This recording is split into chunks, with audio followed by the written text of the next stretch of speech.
Lisod na gyud ang atong panahon, dunay sakit nga gitawag nila kini nga depresyon. Di na mo simba kay na problema sa ilahang lungagon. Ang buhat sa Dios wa nagyatagag panahon.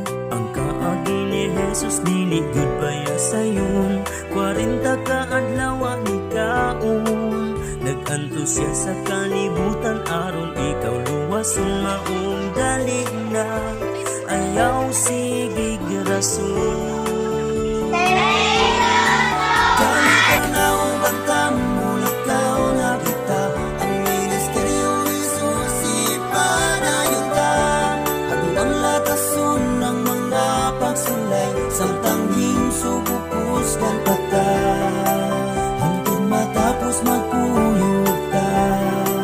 Duna kabay gamay talento sa pagwali o pag-awi. Ang patingog sa instrumento nga sama kang gabi. Kabalo ka ba mong ngisi-ngisi o makigsuod sa katawhan? Ka na maoy gamiton sa imuhang pag-ubad. Hilumon o ulawon sa ministeryo o banong magkadugay gayod mo saba kay baga na ang nawong. Ang Diyos mag-uban-uban bisan asa padulong ang pag-ampo at tungkutan sa mga piligrong dalanong.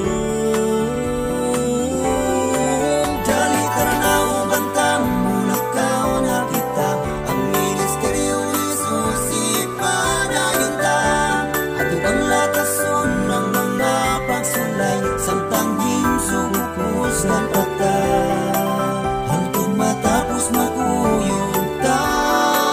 Dali tara na ubantang mulakaw na kita. Ang ministeryo ni Jesus ipanayon ta. Ato ang latason ng mga pagsulay, samtang himsubukos gan pata. Hangtod matapos magkuyog ta. Dali tara na ubantang mulakaw na kita. Ang ministeryo ni Jesus ipanayon ta. Ato ang latason ng mga pagsulay, samtang himsubukos gan pata. Hangtod matapos magkuyog ta. Dito sa langit mag-ubang ta. Dali tara na ubantang mulakaw na kita. Ang ministeryo ni Jesus ipanayon ta. Ato ang latason ng mga pagsulay, samtang himsubukos